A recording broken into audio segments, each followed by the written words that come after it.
Déjeme así irme inmediatamente al enlace con el profesor de Relaciones Internacionales, investigador Jesús López Almejo. Profe, te saludo con mucho gusto, gracias por tu paciencia en una mañana bastante atareada con bastante información. Hola, ¿qué tal, querido Vicente? Buenas tardes. Saludos a toda la audiencia de Sin Censura y como bien lo dices, en efecto, hay bastante información de diversa índole y bueno, pues un crisol de complejidades y también de emociones encontradas, Vicente.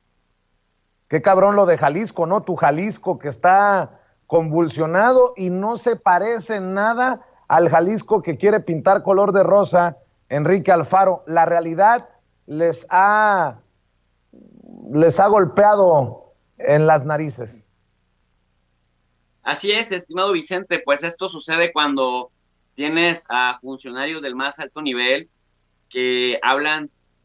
o que se manejan con un doble estándar, con un doble rasero, que hablan de las buenas costumbres del Estado conservador en esencia, en lo social, pero que, y a la luz pública, pero que por debajo de la mesa hay silencios inconfesables, hay silencios convenientes, hay redes y alianzas con poderes fácticos que cuando se rompen y se quebran bloqueos, pues tenemos estas cosas. Efectivamente, a Jalisco le ha estallado en la cara una realidad de desapariciones forzadas, de desapariciones en general. Le ha golpeado la pandemia, el COVID-19, lo sigue golpeando el dengue, lo siguen golpeando los feminicidios, lo siguen golpeando los asesinatos a funcionarios públicos, 400 funcionarios, Vicente, entre 2003 y 2018, en la administración de Aristóteles, de los cuales 138 fueron ultimados a balazos. A Jalisco, pues no sé si recuerdas que el Departamento de Justicia también antes del Mundial de Fútbol 2018, emitió una lista de los negocios que lavaban dinero para el crimen organizado en Jalisco. También eso sucede. Guadalajara se ha convertido y Zapopan en lugares, en paraísos en donde se puede lavar dinero y pues a los ojos del gobierno estatal, del gobierno municipales y del gobierno federal, esto sigue pasando y no ha cambiado. Entonces, yo decía hace un momento en el Twitter que independientemente del funcionario, independientemente de su militancia política, lo sucedido en Jalisco entristece, aterra, genera impotencia entre los ciudadanos de a pie, que pues comparadas con las series de Netflix, las narcoseries de Netflix,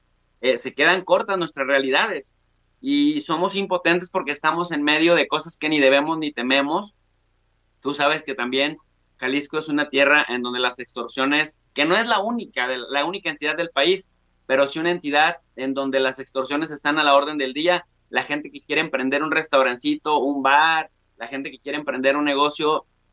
también se ve víctima de extorsiones ante, no sé si la mirada complaciente o la mirada impotente de las autoridades estatales.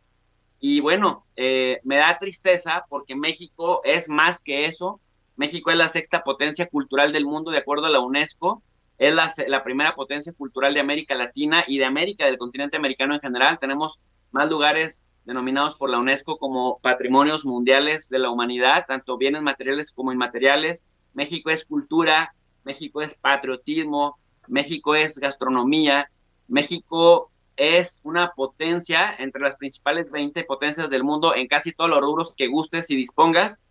y no deberíamos acostumbrarnos a esto, a los asesinatos, a los magnicidios, a las extorsiones, a esto que parece ser que domina más en la agenda de los medios de comunicación, porque sucede obviamente, pero que no somos únicamente eso, Vicente. Profe, antes de entrarle a los temas de la luna, las sanciones de Estados Unidos a Turquía, el reconocimiento a Joe Biden y si quieres hasta de Esteban Moctezuma Barragán, nominado por el presidente Andrés Manuel López Obrador como embajador de México en Estados Unidos. Dame tu opinión acerca de este escándalo. Ya puedo decir que es escándalo y no es farandulero, del tema de TV Azteca y de estos comentaristas al mando de Ricardo Salinas Pliego que se han convertido en mercenarios para torpedear, para golpetear a Andrés Manuel López Obrador, a Hugo López Gatell, y cómo se están enfrentando a la pandemia y se sueltan con fiestas y pareciera que hasta se ofenden porque los criticamos en momentos en que el Valle de México regresa a semáforo rojo, en momentos en que las autoridades están pidiendo por favor no fiestas, no posadas, no reuniones. Ayúdame desde tu trinchera porque a mí me está pasando factura el hígado, profe. Pues mira, genera también cierta decepción y cierta impotencia tanto de las autoridades federales como principalmente de las autoridades de la Ciudad de México, de Sheinbaum, porque el presidente López Obrador una y otra vez sale a decir que por encima de la ley nadie, que al margen de la ley nada, y de pronto te das cuenta que hay personas cercanas que estaban enquistadas en el poder fáctico desde otras administraciones, como este tipejo Salinas Pliego de TV Apesta, y como ahora es parte de este consejo de asesores, parece que es intocable. O sea, Salinas Pliego ha hecho todo para que el presidente por lo menos haga un comentario negativo. Llevaron incluso al extremo de poner a este bigotón, paladín de la pulcritud mediática en los noticieros, nótese tu sarcasmo, Vicente, y el mío,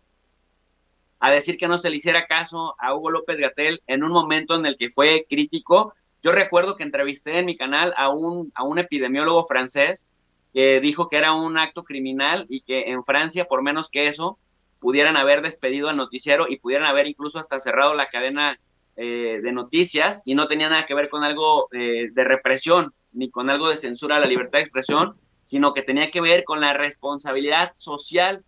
y la responsabilidad legal en la que incurren los medios de comunicación de alcance nacional. Es decir, un gobierno está obligado a respetar la libertad de expresión y un gobierno facilita también y de pronto esta invitación a que no se le haga caso a la máxima autoridad encargada de combatir la epidemia o la pandemia que le ha pasado bastante factura a nuestro país, pues es una invitación pues al crimen. Y esto que está haciendo el mismo Salinas Pliego de estar provocando una y otra vez en las redes sociales, en los diferentes espacios de TV Azteca, me parece que merecen una respuesta contundente tanto del gobierno federal como del gobierno de Claudia Sheinbaum, porque lo que están mandando, el mensaje que están mandando es que cuando el presidente dice que por encima de la ley nadie y al margen de la ley nada, pues que ellos sí están por encima de la ley y al margen de la ley, y el presidente ni los ve ni los oye, y lo más que ameritó, por ejemplo, esa irresponsabilidad gigantesca de Javier Alatorre, que me parece que va a pasar a la historia y que se va a analizar ese caso en los cursos de periodismo, en las escuelas de periodismo, pues una reconveniencia, un regaño, si así, una amonestación por parte de la Secretaría de Gobernación. Entonces, me parece que ya es momento de que se actúe también con los poderes fácticos y que también se les meta en cintura. Me gustó mucho que hoy vi a Claudia Sheinbaum con el gobernador del Estado de México y con Hugo López-Gatell, el doctor Hugo López-Gatell, que en conferencia conjunta anunciaron lo que era obvio, Vicente, y que se tenía que hacer ya. De hecho, me parece que llegan un poco tarde, unos días tarde, pero es el pasar a nivel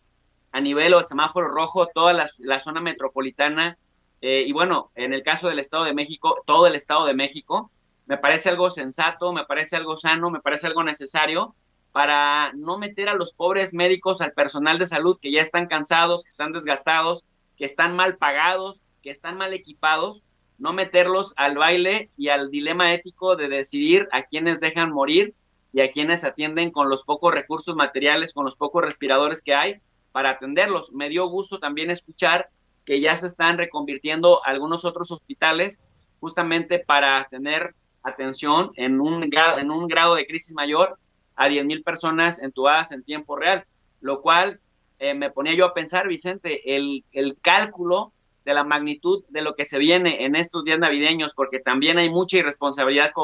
colectiva en la sociedad mexicana, pues es bastante grande, ya para que se esté pensando en por lo menos 10,000 camas adicionales a las que ya se tienen. Me parece que están dimensionando que se viene algo muy grande y algo muy duro, y por eso qué bueno que el Estado nuevamente se vuelve a hacer presente, porque por más que el presidente López Obrador, que yo lo respeto, salga a decir que el pueblo bueno, que hay que confiar en el pueblo, que no quiere ser represor, oye,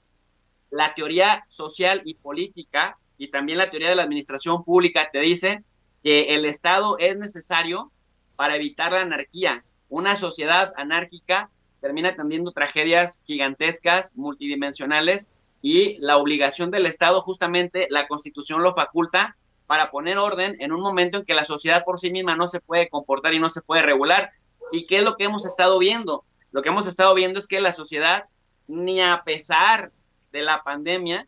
se ha hecho responsable de sí misma. Buena parte de la sociedad sigue haciendo fiestas todas las noches, buena parte de la sociedad sigue abarrotando los centros históricos de las ciudades más importantes y más grandes de nuestro país. Del México profundo ya mejor ni hablamos, mucha gente no usa mascarilla,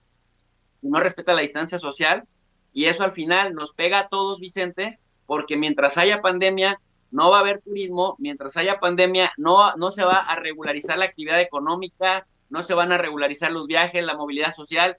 no se va a regularizar nada. Entonces, de pronto dicen, es que la gente ya está desesperada porque ya lleva 7 meses. Bueno, es que si nos hubiéramos aguantado bien, disciplinadamente, respetuosamente, si todos utilizáramos mascarilla, si respetáramos la distancia social, si nos quedáramos en casa, más rápido le daríamos salida a esto y no estaríamos sobrellevándolas con cortes aquí, confinamientos allá, medio te confinas, pero medio sales, de pronto te vas a una fiestita por aquí, por allá. Es decir, me parece que tiene que haber un sacrificio colectivo, pero que empieza por la responsabilidad propia, pero también por el amor a la colectividad, por el respeto a los demás, cosa que, por ejemplo, volviendo a tu pregunta, ¿qué pienso de lo que pasa con Salinas Pliego y todo su equipo de imbéciles? Pues me parece eso, que son unos covidiotas, gente que nos demuestran que no tienen el más mínimo de respeto por los demás y que a pesar de que son personalidades públicas que debieran poner el ejemplo, vemos que la gente no les importan sus intereses económicos, les importa mostrar que están por encima de la ley y les importa también mostrarle a la gente que ellos no le temen al presidente y no le temen al marco legal de nuestro país. Eso es lo que pienso hasta este momento, querido Vicente. Pues qué interesante análisis el que haces con tus opiniones, obviamente, profe, y ya que hablamos de Salinas Pliego, un personaje cercano a él termina siendo nominado a embajador de México en Estados Unidos ante el anuncio del retiro anticipado de Marta Bárcena, la actual embajadora. Y nada más para dar un contexto de por qué es importante, porque muchos dirán, oye,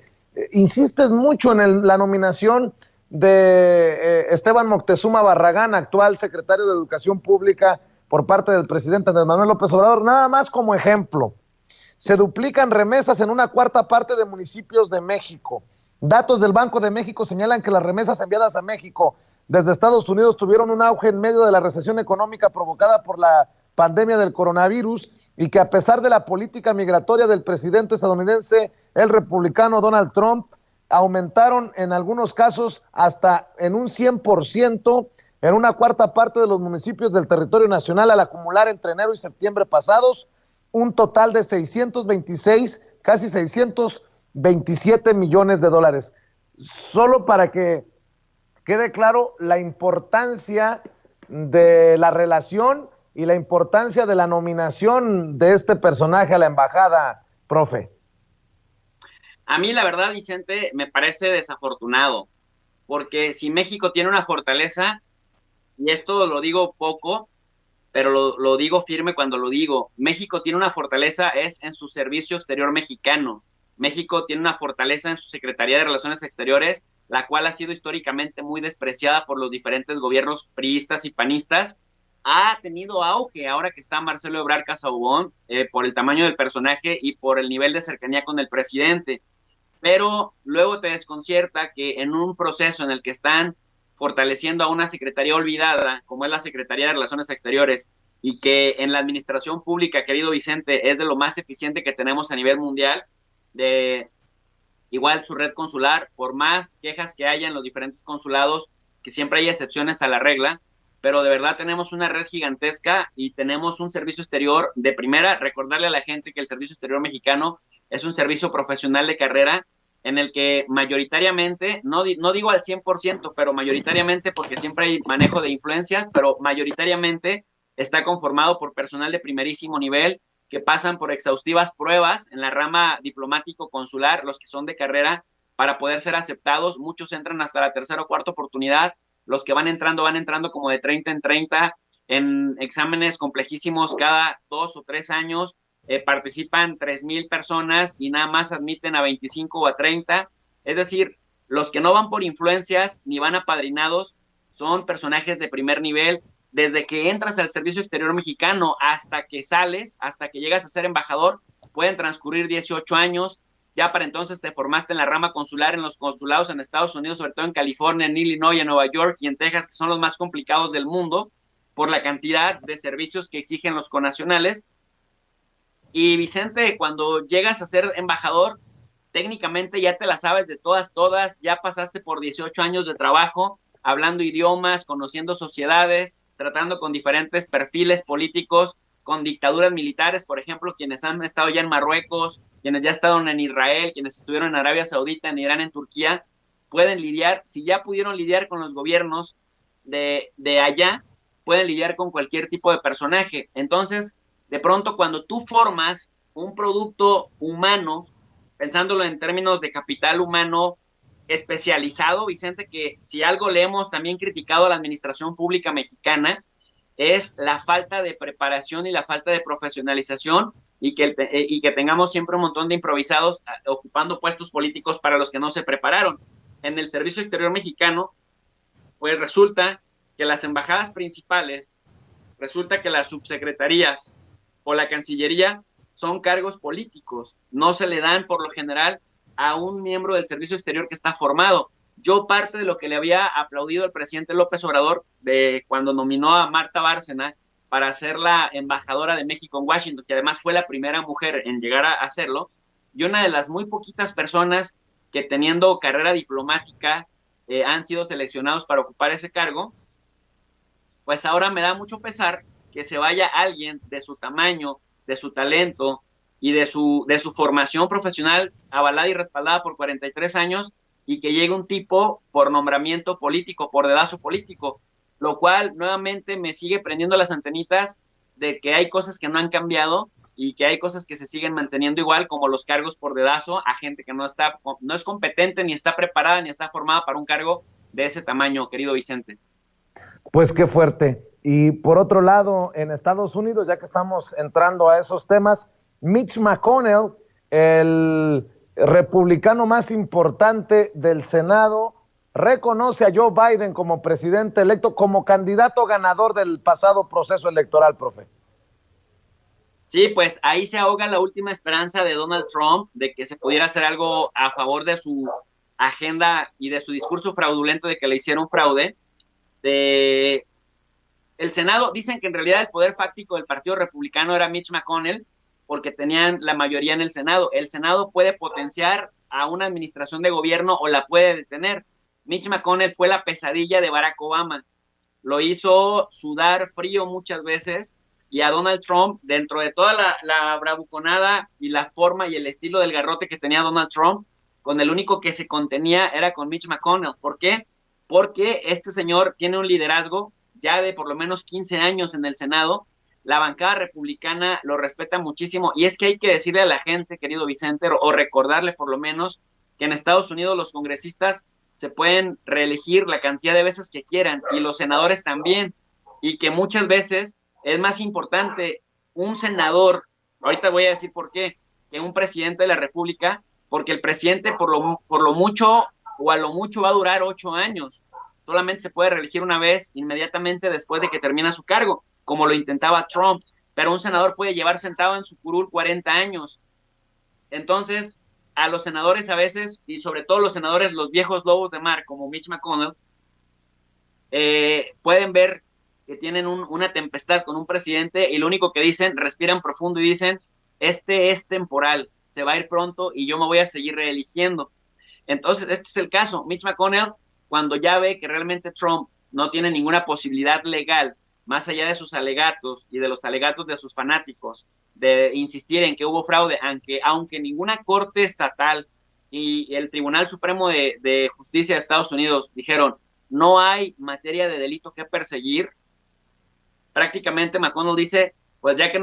¿qué le estamos haciendo al cuento? El ganador es Joe Biden y toca reconocer a Joe Biden. Donald Trump se tiene que ir. Y esto es importante porque la apuesta que se está dando en este momento, querido Vicente, es por el 5 de enero, por los dos senadores que van a competir la elección de los lugares en Georgia, y que le van a dar la mayoría al partido que gane esa elección, y que de esto va a depender que Joe Biden tenga un gobierno pues bueno, eficiente, o que se lo echen a perder y que entonces le abra esto la posibilidad de volver pronto al Partido Republicano a la presidencia, a la Casa Blanca. Me refiero a los dos lugares. Recordarás que en Georgia ahorita el orden es que hay 48 senadores ya seguros para el Partido Demócrata, hay 50 para el Partido Republicano. Si los demócratas ganan la elección de Georgia por los dos senadores que faltan, tendría 50 lugares, pero entonces la vicepresidenta va a ser Kamala Harris y ella va a tener el voto de calidad como presidenta del Senado. Así es como la ley estadounidense lo permite. Pero si por el contrario ganan los republicanos estos dos lugares de Georgia, van a tener 52 asientos contra 48 de los senadores demócratas, y ahí sí ni Kamala Harris va a poder desempatar nada. Por lo tanto, el liderazgo de McConnell es muy importante, porque ahora sí que él le marca la pauta a su bancada republicana en el Senado. Ahí generalmente los senadores republicanos actúan al unísono con él, bajo su coordinación, y por eso es que todo presidente que llega a Estados Unidos, por lo menos en los últimos 15 años, tiende a procurar buenas relaciones con este señor, porque es pues un camaleón en el Senado, Vicente, que bloquea, peta, marca el ritmo de lo que se hace en el Senado de Estados Unidos. En donde no hay buenas relaciones, como ya lo sabemos, es a nivel internacional, las sanciones de Estados Unidos a Turquía por compra de misiles a Rusia. ¿De qué tamaño es esta situación, profe? Pues es súper importante, Vicente, porque si lo hablamos en términos geopolíticos, Turquía ahorita mismo está queriendo o está volviendo a una visión neo-otomana, de una visión neo-islamizante del poder, y Erdogan, que se ha venido empoderando, sobre todo en la última década, todavía más, ha tenido prácticamente que ir eliminando a toda la oposición política, pues se ve a sí mismo como un sultán otomano de aquellas épocas de antes de 1909, cuando hubo el último sultán otomano que lo controlaba todo en aquella región del mundo. ¿Y cuál es el problema? Que ahorita está en disputa por la soberanía de unas islas que están más cerca de Turquía que de Grecia, pero que son griegas desde hace más de un siglo. La Unión Europea lo ha venido reconviniendo de que no se meta a un conflicto que pudiera ser incluso bélico frente a Grecia. Grecia también ya aumentó al 5% de su PIB el gasto en armamento, y entonces lo que Turquía está prohibiendo, que aunque tiene uno de los ejércitos más poderosos de Europa, y Grecia va a tener el respaldo de la Unión Europea, pues Turquía lo mínimo que puede tener es un aliado sólido o un aliado firme y buen armamento. Y entonces le compra estos misiles a Rusia en 2019, que se los empezaron a completar ya en 2020. Pero ¿qué crees? Resulta que Turquía, en términos geopolíticos, es miembro de la alianza de la Organización del Tratado del Atlántico Norte, de la OTAN, que pues ahí también se encuentra Estados Unidos y Canadá con Europa, y la razón de ser de esta alianza era justamente disminuir la amenaza que representaba Moscú desde cuando Moscú lideraba la Unión Soviética ya extinta, pero que a Rusia se le sigue viendo con esos mismos ojos de riesgo. Entonces hay una especie como de control por parte de Estados Unidos de los europeos a través de la OTAN. Y bueno, como los europeos le han mostrado reticencia a Turquía, que había sido un aliado clave de Estados Unidos en la Guerra Fría, pero también en las invasiones de Afganistán y de Irak, porque recordarle a la gente que Turquía, Vicente, le facilita la base militar de Incirlik a Estados Unidos y le presta su espacio aéreo para que pueda hacer operaciones en Afganistán y en Irak y en general en Siria, en el Medio Oriente. Entonces, generalmente Turquía tiende a amenazar a Estados Unidos cuando Estados Unidos amedrenta a Turquía con aplicarle medidas espejo, es decir, lo que me hagas te hago, pero además tiende a amenazarlo con evitar que pueda seguir usando las bases militares en Turquía que usa Estados Unidos, Incirlik, que es la principal, y el espacio aéreo. Por lo tanto, en temas de logística, esto se le complica más a Estados Unidos y por eso ha sido clave para Estados Unidos en el Mediterráneo el apoyo de los turcos. Sin embargo, Estados Unidos, la queja que pone Mike Pompeo, el secretario de Estado, es que si todo el desgaste que lleva Estados Unidos metiéndole dinero a la OTAN es para reducir el poder de Rusia,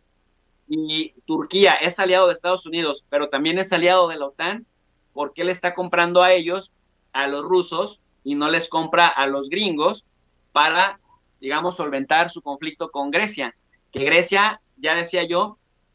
fue de los primeros en cumplir con la exigencia, que también es de la OTAN, por cierto. Estados Unidos, o uno de los rollos que tuvo Donald Trump con la OTAN, era que los quería obligar a que todos los países miembros de la OTAN, querido Vicente, se invirtieran, incrementaran por lo menos al 2% de su Producto Interno Bruto su gasto en armamento, es decir, en su programa de seguridad militar. Muy pocos países lo hicieron, pero Grecia fue uno de ellos. Pero Grecia no solamente invirtió el 2%, sino aumentó al 5%. Grecia se está armando hasta los dientes porque no está dispuesto a perder un solo kilómetro cuadrado con Turquía, pero Turquía tiene uno de los ejércitos más grandes de la OTAN y por eso está este dilema. Los turcos están siendo pragmáticos, dicen ellos, si la OTAN no nos respalda frente a los griegos y al contrario, de manera natural se ponen del lado de los griegos, pues nosotros vamos a agarrar estas islas a como dé lugar, pero ahora se enfrenta a situaciones de este debilitado Estados Unidos que prácticamente ahorita lo único que quieren es ya cerrar esta administración de Trump a como dé lugar. Oye, profe, y para cerrar, esto que podría ser algo así, suena alucinante, pero como una carrera, no sé si estoy diciendo una barbaridad, pero me corriges, una carrera geopolítica para explorar la luna y el espacio. No me estoy alucinando y no voy a empezar con que un mundo nos vigila, ni mucho menos, pero hay una exploración china de la luna y el espacio exterior. Cuéntanos, ¿no? Apenas en el año 2019, China se convirtió en el tercer país a nivel mundial en poder aterrizar o en poder alunizar una nave desde la Tierra, siguiendo los pasos de Rusia y de Estados Unidos. No es teoría de conspiración, no es un mundo nos vigila, ni mucho menos como bien lo dices. Hay una carrera geopolítica tremenda entre los tres principales potencias, yo podría decir, de este momento del orbe, Estados Unidos, Rusia y China, por llegar primero a la Luna y por hacer de la Luna un lugar asequible para la humanidad, por lo menos para fines de explotación de los recursos minerales de la Luna, pero también para explorar sus composiciones y crear bases en la Luna, Vicente, que le permitan a estos países enviar astronautas a Marte, porque en realidad la Luna sería el paso intermedio para viajar a Marte. La nave espacial Chang'e 5, que Chang'e es el nombre de una diosa, en la mitología china, acaba de regresar, llegó el 1 de diciembre a la Luna, estuvo 2 días ahí, Vicente, perforando la superficie lunar por 2 metros y regresó con éxito trayendo algunos 2 kilos y medio de diferentes componentes, de diferentes minerales de la Luna. China dijo que está dispuesto a colaborar con Estados Unidos y con las agencias espaciales europeas, pero resulta que en el año 2011 en Estados Unidos se aprobó una ley para evitar que cualquier agencia estadounidense trabajara en temas del espacio exterior con China por la desconfianza que existe, pero más que por la desconfianza, Vicente, pues por esta enemistad tan grande que existe con China. Pero entonces, como China ya logró nuevamente ir a la Luna un año después de que hiciera su primera incursión, y es que hay que recordarle a la gente que ahora Rusia y Estados Unidos tenían ya por lo menos 40 años de no ir, porque los viajes al espacio son muy costosos, Vicente. Estamos hablando de miles de millones de dólares, y como ya no hay guerra fría de por medio, tanto Rusia como Estados Unidos se calmaron. Pero ahora China, en su intención de dominarlo todo, de conquistarlo todo, de llegar antes a todo, o por lo menos de alcanzar antes que otros países como la India o como Japón a Rusia y a Estados Unidos, pues China volvió a ir en 2 años y desde hace 40 años pues que Rusia y Estados Unidos están medio tranquilos con esto. Entonces, se preocuparon tanto los estadounidenses que, a pesar de esta división política que existe ahorita entre los demócratas y los republicanos, sobre todo principalmente los más cercanos a Donald Trump, pues Donald Trump, a pesar de ese año de la división, aprobó una directiva, Vicente, que impulsa el uso de energía nuclear en el espacio para asegurar la presencia de Estados Unidos en la Luna. El objetivo final de esta misiva es usar la Luna como plataforma de envíos de astronautas a Marte. Y es que la NASA planea instalar un reactor nuclear en la Luna para dotar de energía a su programa de exploración. Quieren ver qué pasa con el uso de la energía nuclear en microgravedad, porque hay que recordarle a la gente que la Luna tiene únicamente una sexta parte de la gravedad de la Tierra y tiene pues 10 veces menos masa que la Tierra. Y esta iniciativa es una estrategia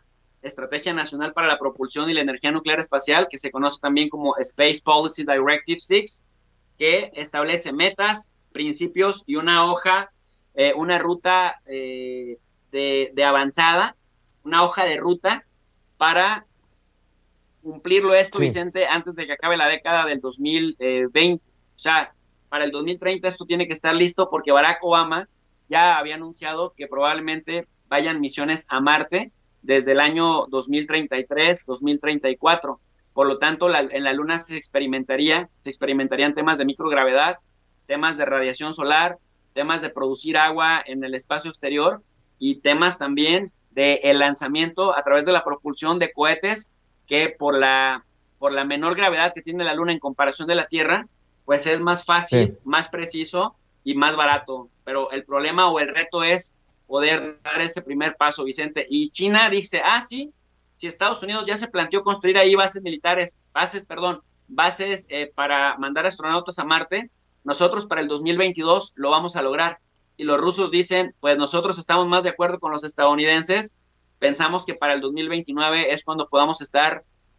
creando una primera base y una base subterránea además en la Luna. De ahí la importancia de que manden robots a perforar la Luna para darse cuenta qué tipo de materiales hay ahí y cómo poder pues crear estas centrales para astronautas, Vicente, entrenarlos y después mandarlos al planeta rojo. ¿Cómo ves? Pues interesante, tipo película de ciencia ficción, pero así están las cosas en nuestro mundo. Profe, ¿por qué no cerramos invitando a la gente precisamente para que te acompañe en tu canal de YouTube, en donde abordas una gran variedad de temas y bueno, pues te dejo con la invitación? Muchísimas gracias, querido Vicente. Pues quiero invitar a todas las personas que nos están escuchando en Sin Censura con Vicente Serrano a que se suscriban al canal de tu profe de RI. RI significa Relaciones Internacionales, e impartimos clases gratuitas de relaciones internacionales, de geopolítica, de organismos internacionales, de política exterior de México, todas las noches entre las 10:30 y 11 de la noche, hasta que el cuerpo aguante, con el Club de los Desvelados. Y al final, en la descripción de cada video, dejamos una lectura gratuita en formato PDF de revistas especializadas, de libros, para que la gente complemente con la lectura lo que exponemos oralmente, Vicente. Así que, pues si quieres estudiar relaciones internacionales, el único requisito es que quieras aprender, no hay más. Pues ahí estamos siempre al pendiente, profe. Me da mucho gusto el crecimiento de tu canal de YouTube. Te mando un abrazo, profe. Muchas gracias y un fuerte abrazo para todos. Es el profesor de Relaciones Internacionales, Jesús López Almejo, hablando con nosotros sin censura, como todos los viernes o cuando lo amerite la noticia.